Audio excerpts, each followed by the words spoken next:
critical. First ban, same for RNG. And Twitch also banned out from SKT. It's looking like we're going to see a very similar ban phase. At the very least, SKT doing it in a different order, so now we get to see if they're going to play the same style. There's the Lucian ban as well, looking to now pinch wuxx's champion pool. All he's played all tournament long is Twitch, Lucian, Sivir. No Ezreal, no Caitlyn, nothing else. He has a Jhin. Oh, he's a Jhin game, you're right, game. one Jhin game. And it was against SKT, and I think that Jhin is a good pick against SKT because they don't go aggressive. They kite back against it, and Jhin is just able to sit back and actually initiate team fights for this RNG lineup. He joins very late into the team fights. Now, the exact same plan coming out of the Chinese squad. Royal never give up. Same 3 bans, same order. SKT have already added a new ban in Lucian, which means they have to drop one of Azir or Ryze. Yeah, which will change the dynamic of team fights. So they've taken out the earliest pressure jungler, but we're going to be going for some big team fights. And the question we also have here is, you can trade Azir and Ryze theoretically unless RNG thinks one champion is just head and shoulders above the other. And apparently that's Ryze for xiohu. Well, it depends what style you want to play. If you want a team fight, I agree with you. Trade them as much as you want to. You want to open up the map. You want to play 1-3-1. Faker cannot take teleport. Like, Ryze just needs setup time. It just doesn't suit his playstyle as well, at all. It's more of a 1-1-3 with people rotating into the Azir lane, if that is how you want to play it. So I just think that with how Game 1 played out, Ryze is a much better pick for RNG's current strategy than what Azir ever would be. And no surprise here, SKT taking an early round Sivir pick would lines up with their ban strategy. The Azir still coming through though, so not trying to show off anything new, realizing that Poppy for Trundle wasn't exactly the best trade, and nothing else really required, as Kindred and Graves are a pretty easy trade too. I do feel like, however, right now RNG do have to prioritize the Kindred because there is just so much control in AoE out of this SKT lineup that if you gave them Kindred as well, it would be way too strong. I agree with that. And here, Kindred, I do think, is a little bit ahead of Graves on the current patch, although you can have fantastic Graves games as mlxg has had. So really, this entire early bit of the draft phase has just been power picks so far. Ooh, look at this, actually changing the strategy up. Elise coming through. They don't want any of those highly contested marksman junglers. Graves. They're changing the style. They need initiation. I mean, if Wolf's going to play Soraka all series and you're going to run Azir, he can't be a primary initiator. They have to have some way to generate CC. Graves doesn't give you that at all. Which they didn't have last game. They didn't have a way of generating CC aside from Faker trying to go in and solo people, which he did 6 times, but it wasn't enough to win the game. And I actually have seen Elise used as a fairly effective pick against Kindred, because if Kindred doesn't go Mercury Treads or have an early QSS, it's a good burst window to take her down, to take them down on Kindred, and it's a possible road to success. It's also that you can invade Graves, and unless he kills you, kind of get away from it. You really can't ever invade an Elise if you don't have vision. I mean, her ability to just zero out a champion early on in the game is nearly unrivaled. Whoa. Ooh, top They're putting lane Ryze with Kalista LeBlanc. Changing things up. Looper again saying, yeah, I know what the top lane meta is. I don't really care. And he's like, I don't care if I play into Poppy, and he doesn't think Duke has something else that could be good against it.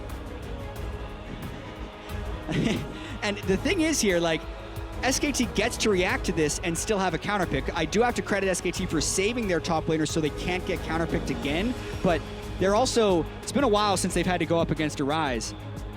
In the top lane, yeah, I imagine it's been a while for them here. What? And 30 seconds ticking down for Wolf to decide. One thing that people, I guess, Ryze does a lot of damage, right? But in top lane, it's such a longer lane that the CC starts becoming like even more critical. I mean, if you give mlxg half a lane to chase down Poppy, even if the Ryze does no damage, mlxg will kill him. But also, if you give Elise a stun target and Ryze is pushed too far up, they can chain their CC and kill him the same way. So this will be a jungle-heavy focus on the lane. And last game, mlxg was able to come out ahead, but the early ganking of Elise can also be incredibly potent. And once again, xiohu is hovering teleport on your screen. This time, I expect him to commit, because Ryze is a very easy dive target in the early game, and you need some form of reaction. Extra protection. That can come in the form of that teleport. And keep in mind, for Kalista Braum to do well against this Sivir Soraka, they've actually got to get in there, get the Ren stacks and dodge forward, so that team might need to reinforce the 2-on-2. Either of these side lanes could be easy points of attention here. As the picks and bans are done, the swaps come through. You see them on the screen there. Nice LED play mat for all the players. Definitely pretty cool. Wicked stage we have here. Yep. Mid-season Invitational 2016 semifinals. Game 1 went to China's Royal Never Give Up. Korea's SK Telecom T1 looking to turn this best-of-5 around. As the coaches shake hands, you at home know what this is about. Hashtag RNG win, hashtag SKT win. RNG will be blue every single game. SKT chose to be red on their sides, their choices as well. They won't switch sides, but maybe they'll switch wins. And you know, guys, don't be scared to jump on the RNG hype train now. We've already seen them win once. Yeah? Could be more. I mean, everyone in the stadium right now is on the RNG hype train. I have not seen this venue more packed than I have right now. And it's a Friday, so it's not even the weekend yet. All these guys are here in the middle of the afternoon to watch this team, and the 1-0 start is super promising for their chances. But I'm just so excited about this game coming up right now. We get to see another new top lane pick for the tournament with Looper's Ryze, and we get to see SKT with a very strong mid lane AD carry duo that they power picked early, but still questionable initiation for them. I can't wait to see how this plays out. And I really must stress that RNG was one of the last teams to adapt to the top lane meta. They should be very comfortable playing Mages top. I mean, along with WE, they were still playing the Lissandra later into the, I guess, season. They were also playing the Quinn a lot as well. So this is something that the team, even though they haven't played at this tournament, very practiced at. And this is also another thing that I thought we would see more of coming into this tournament. I actually expected to see it from Darshan, because we knew Maokai was S tier. Echo weren't 100% sure about his power level, but it's still very high. But beyond that, those Poppy nerfs were big. And I actually thought that you'd have the window to do other potential carry top laners coming to the top lane. But then as the group stage proceeded, I thought, I guess not. I guess these guys are totally committed to the tourney meta. But in the time off, RNG is attacking that champion pool in the top lane and trying to come up with new stuff. And it's why we love best of 5s. Best of 1, sure, that's a huge risk to take. Best of 5, do it a game. If it doesn't work out, throw the strategy out the window, go back to standard. We're going to see as the standard situation is, it's going to be a lane swap here. Duke leashing in for his jungler Blank. Similar situation now as Looper is kind of hovering around the top side of the map. Actually, no one's around him. And Looper knew this was kind of going to be a lane swap. He went up there to see if he could get CS. However, with a Mana Crystal and turret gold, you do get tier. So you can start stacking relatively early. It doesn't hurt Ryze as much as it used to hurt him. Yeah, not starting with the double jungle, though, is non-ideal for RNG. Last game, they had a tremendous start because SKT was forced to teleport to get into their optimal start. This time, Looper very slow on the help of mlxg, which means mlxg had to take a lot of damage, and Looper was unable to share experience on any of the early camps. He starts to share a little bit now, and look at this in the mid lane. xiohu pushed around a bit by Faker. It's worth noting, Bang actually got to take Krugs and didn't miss any CS in the top lane, so he's actually on a perfect trajectory so far. xiohu's still getting poked around. Nice play by Faker. His mid lane, very, very tight. And Faker has a combat summoner, so he should be treated as a person that can now win this lane. He has the exhaust if xiohu ever does go aggressive, so they definitely have to respect that. And in typical RNG fashion, we have a swap back. Yes, we do. Wow, yeah, they push the wave in, and right away they want the Kalista to play against the Sivir. Wow. He got boots of speed and still stayed on the one potion. And Elise walked away. Duke is recalling because they see the Ryze solo in the lane. They're electing to stay. They don't want this to happen. They don't want to give any extra experience to Looper after what happened last game. They want to make sure Duke is staying. But yeah, Duke early teleports down to just match the Ryze 1v1.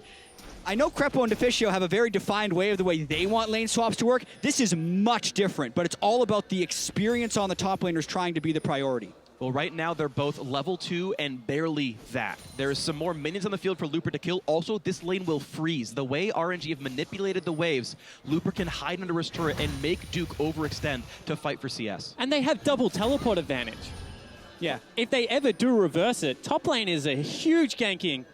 Yeah, and we talk about the Sivir Soraka wanting to shove in because they can get a bunch of health and mana generation from Spell Shield and Soraka heals. They're not allowed to do that anymore because they're down 2 teleports if they ever overextend. Look at this whoosh coming in. Nice little rend right there. Damage onto Wolf that he can't recover easily. It gives RNG complete freedom to play as aggressive as they want in this lane.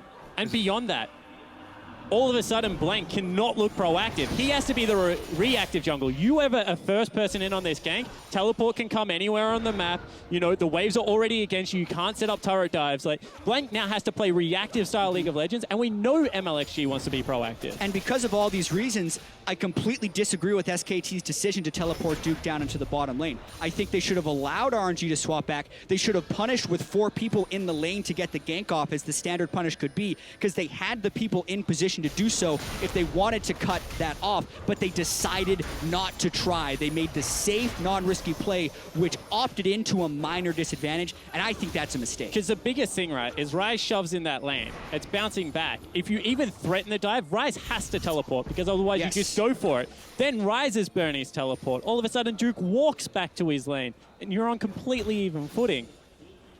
It's just, as far as standard lane swap goes, RNG bucked the trend, but SKT's response was not the right one. I think SKT fumbled, but I also think it's rooted in their philosophy coming into this tournament where they're not willing to take those risks. SKT hasn't picked initiation in hardly any of their team compositions, and they haven't really done any turret diving in the early game. So RNG was playing to those tendencies or just doing what they're used to doing in the LPL. Either way, it worked. Look at that gold lead.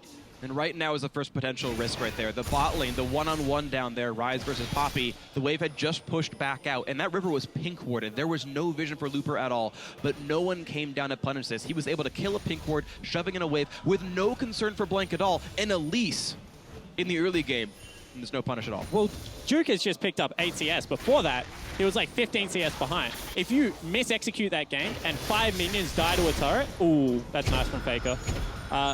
That's horrible for the Poppy. So, you know, even though it's a risky play, it's still pretty high percentage out of Looper to be able to push out like that. Yeah, and Looper is actually playing incredibly risky right here. He's gone tier first and still sat on a monocrystal. Sometimes you will see the top lane Ryze go Catalyst first because it gives them a little bit more durability in the ganks. But based on the pressure advantage they have right now, he has so many wards in the river. 1 deep ward covering a jungle exit, and 1 pink ward in the lane brush. It's really hard for SKT to get in position to stop that, and he also would have xiohu's teleport to protect him, so that's his safety in doing the risky build. All in all, this is actually a great early game for RNG. Yeah, it certainly is, and the last place I want to hit on is the jungle, because it has been greatly skewed. If you take something not Nidalee, Kindred, or Graves, you have a window to be stronger than them. That for Elise is levels 1 to 5 before they have their ultimates. For Lee Sin, it's on the level 6 to 9 when you have the execute presence. Right now, Blank has completely missed his window because of how the lanes have kind of been controlled and manipulated by this RNG squad. 450 gold already, the difference between mlxg and Blank, and neither of them have really even seen enemies. Really impressive stuff. You can see the rest of these lanes close to equal. Faker, slight lead in his matchup. Well played by him. He blind picked the Azir. Counter picked by LeBlanc. Did just fine in that one. Bot lane pretty close as well. The duos 70 gold apart for the AD carries. Not a huge problem there. But yeah, 300 gold lead now for Looper. Duke is on the receiving end of a lot of punishment. He's going to have to teleport again against the double TP comp. Yeah, and the question will have to be, like, where is SKT going to get their advantages? There's the play, the deep ward, and it's going to be Mata Teleport looking for LeBlanc. There's nowhere for this guy to go. Why even burn the flash? First blood coming in for xiohu, does miss the chain. He cast it a bit too late. Yeah, he actually chained before his flash, so it didn't extend far enough towards Bang. That could have been a double kill if they execute a little better, but that's the teleport. LeBlanc and Faker gets a minion wave. Will he try and punish as xiohu goes through? Ooh. xiohu takes the safe path. But once again, they see Duke teleport. What do? Straight away, they pull the trigger. They're going again. Ooh. Bang is alone without flash. Actually, an early Q by Mata anyway. Spell shield was still up. Either way, Bang does walk to safety. Nice attempt, but now Blank is coming. There are no flashes for the Royal duo lane. Yeah, this could work for SKT. Bang doesn't have much damage, and maybe the 2v2 could still be one for them, but he's going to be going for this rather risky gank. Here's the attempt. It's hard for Bang to support this. For the Chinese team's a big stun, and Amata gets a summoner heal and says, I have nowhere to go, but it's a turnaround by Whoosh onto Bang. Can he out-damage it? A great silence comes out. Wow! They do turn it around. Wolf and Blank to save the 2-on-2. Yeah, beautiful silence. Yeah, it's a great timing for the gank. It was going to be close, but they were willing to take it, and the way that they were able to change the focus around and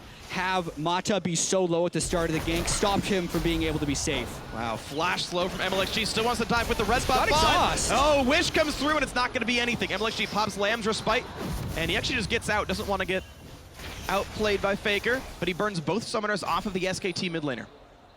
So in the end, really nice play out of mlxg. Both he and Faker burn the flash early, which I think is crucial in that gank.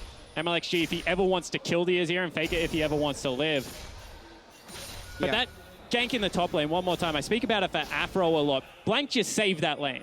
Like, he made the one risky play that they could make at that stage of the game for that lane to even remain equal, and was able to execute upon it. So that's a clutch play that you need out of SKT's jungle. It absolutely saves the early game for them. And I also think it was RNG playing a little bit too confident. It was one of those instinct things, but I mean, Wolf just straight up walked back from base and made it back in time. So if they were paying attention to the death timers, they would have been able to avoid that.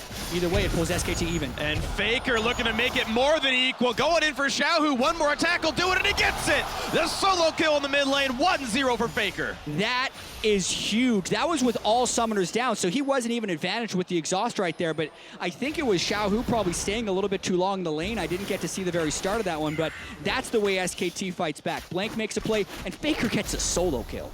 And even despite that, SKT are basically only equal in gold. mlxg is heavily out farming, so is Looper. Just kind of like the last game, those are the players that the Chinese squad are using to leverage a lead. mlxg stealing the Krugs from Duke away as well, who's trying to get some jungling done as his turret's going down. We will see a turret swap overall as SKT's dual lanes on the bot side and Royals is up top. And Blank soloing a dragon means slightly, maybe, SKT with these sets of choices. But this time, SKT have their win condition. They have a huge team fighting composition with Faker, a kill and 25 CSR. All of a sudden, they can start controlling around that mid lane. You see an effective turret swap right now. So they have at least gone through this rough early game patch with a couple of good outplays that have kept them even for long enough. Yeah, SKT being even is all they really need here at this point. As you mentioned, their late game's going to be great. Gosh, that Faker kill again. xiohu just low. Yeah, xiohu at half health, and he's not able to get away from the Emperor's Divide, so really just not respecting Faker's close range right there. That's a time xiohu couldn't have been there. That was... Oh, he... Oh... Oh, yeah, right into Soraka silence too. Up. This is bad for him. An exhaust might not mean enough. Mata comes in for some stats, and it does mean xiohu barely lives. So what I was going to say is that it was actually xiohu being aggressive. Then I saw him do it again. Double distorting a minion wave against someone that can follow you, i.e. a Fizz, i.e. something like a Morgana, is actually really, really dangerous. So he's done it twice now in about 2 minutes, and that's not really great against an Azir. Yeah, they're going to be losing this mid lane turret. So SKT playing around their advantage lane right there, but Looper trying to go for bang. The risk of it means that Spell Shield and the Severalty comes out, because the risk of a Flash Rune Prison would have been his death. So early Spell Shield, but it still might mean that turret, and it does. SKT 3 turrets to 1 now. They beat mid and that top lane. Huge. They're getting the wave clear advantage with their 2 early picks there of Azir and Sivir. The Kalista, pre-Hurricane, and LeBlanc, who's disadvantaged in the lane, cannot keep up with this whatsoever. So definitely nice of SKT getting those ganks in to regain the pressure in some of these lanes, and now they're making their lead work. Because, like, let's just state it, Looper's going to be more effective than Duke, probably, in these team fights.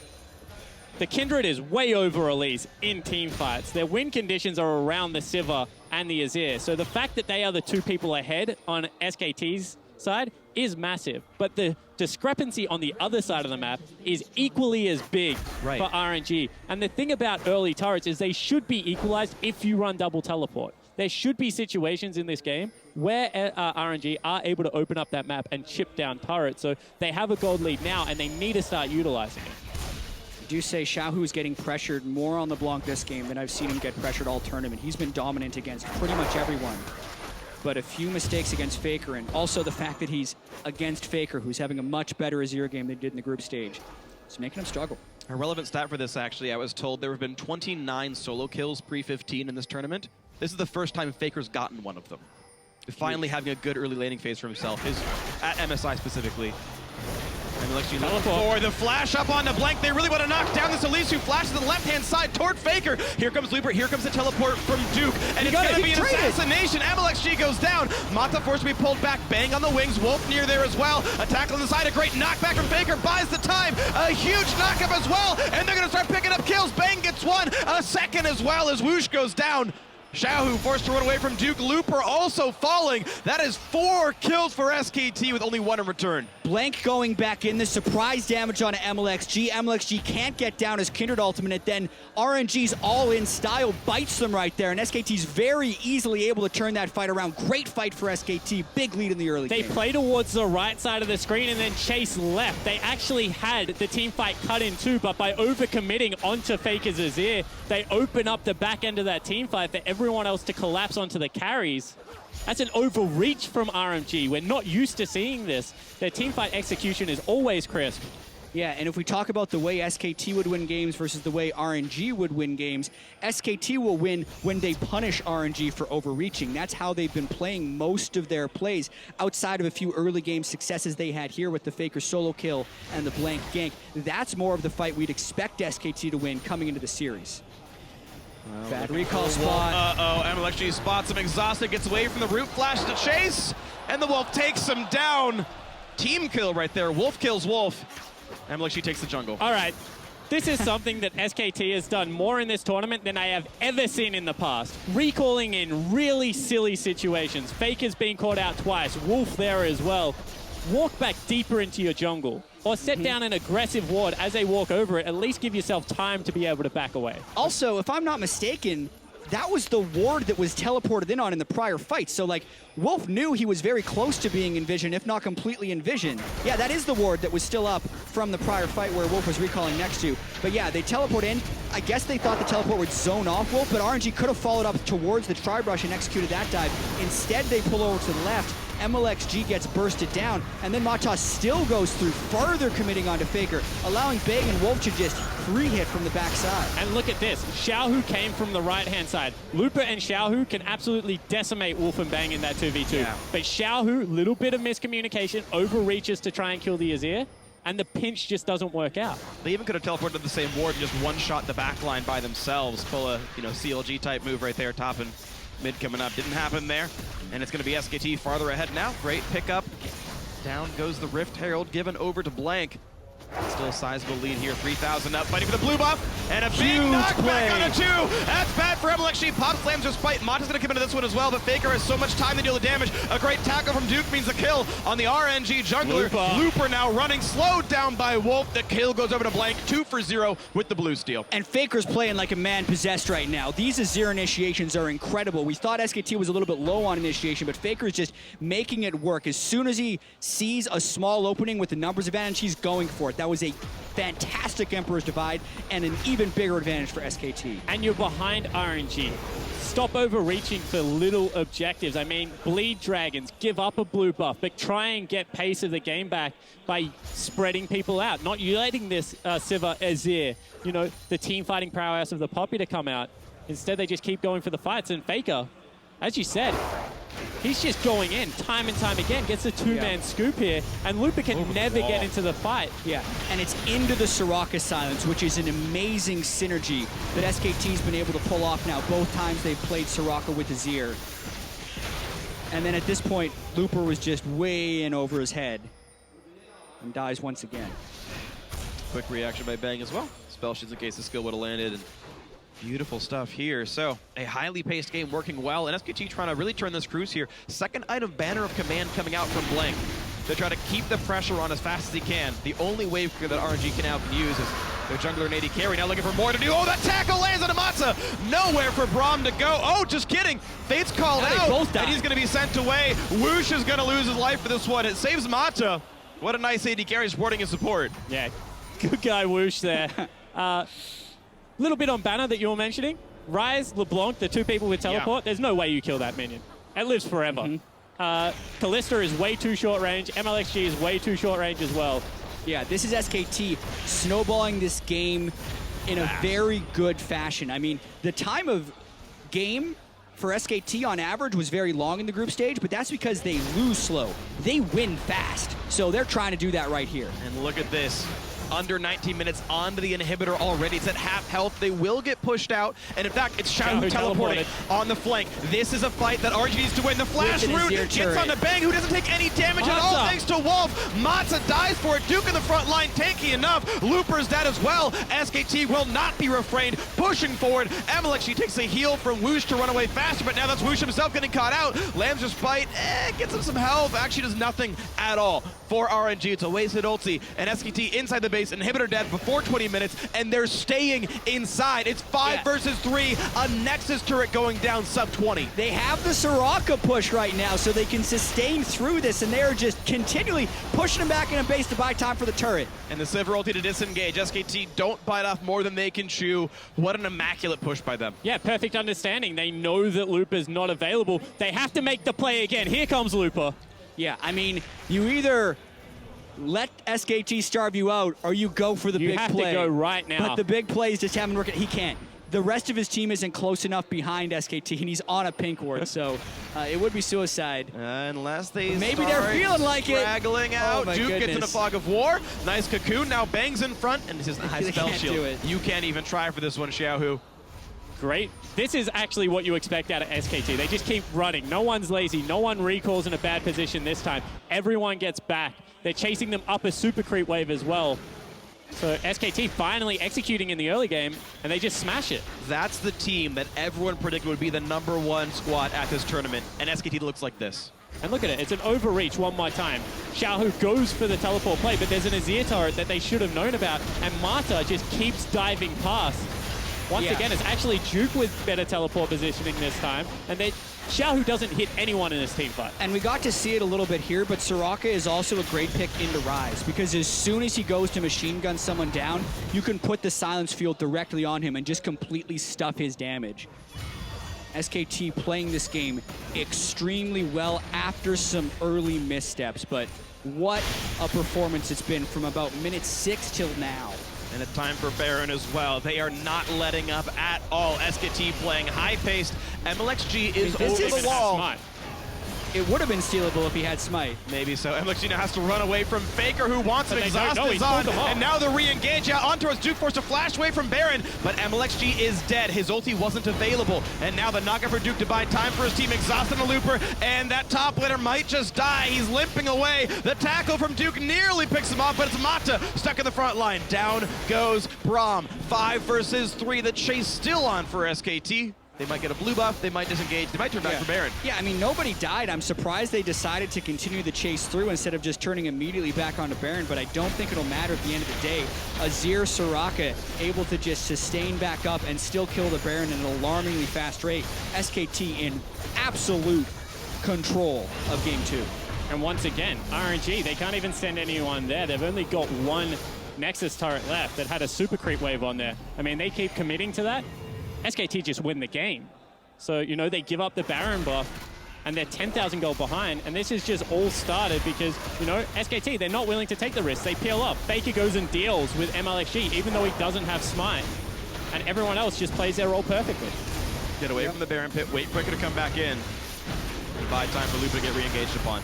And this top lane Ryze is being completely shut down. You saw when he tried to run in right there, the instant he tried to pop in for his spell combo, Soraka silence. He chased through. That's when SKT goes to layer their CC. So the Soraka was a pick that Wolf didn't have coming into this tournament, and Wolf actually isn't having the greatest of tournaments, but his Soraka play in this game in particular has been top-notch.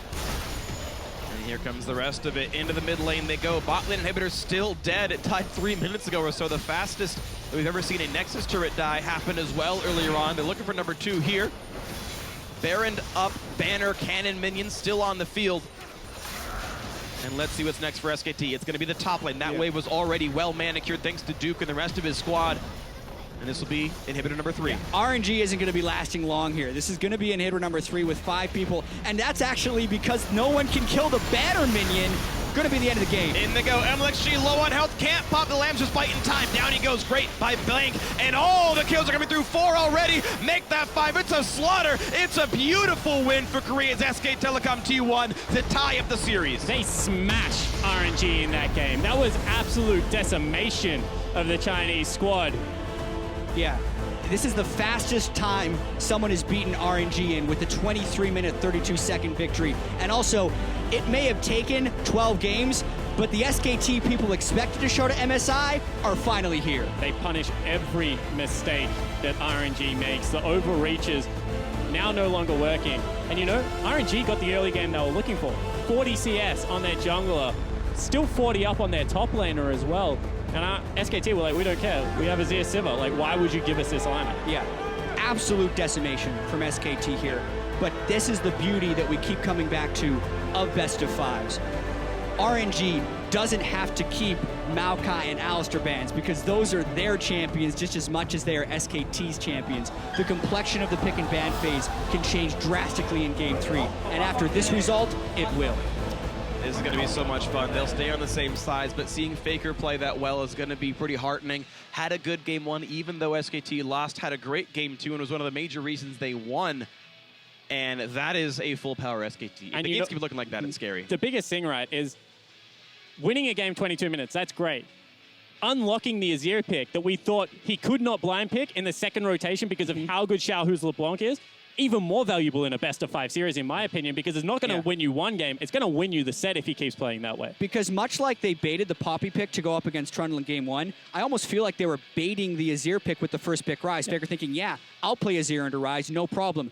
Guess what? We're going to throw the LeBlanc at you. But he took it completely in stride, popped in the exhaust, solo killed him, and completely crushed the game. So Faker did not allow them to play that game. And it was really good by SKT. Their pick ban phase did change. World did the same because they won. Why wouldn't you do the same plan here? But SKT changing it up, get rid of the Nidalee, wait on that Poppy pick. We understand there's this counter matchup thing going on here. Let's unlock the Azir for ourselves, and that went beautifully. So a good win for them. 1-1 this series. It's going to be probably continually amazing in this best of 5. And you know what? If the analysts are ready, we'd love to toss it to them to break that game down a little bit more. And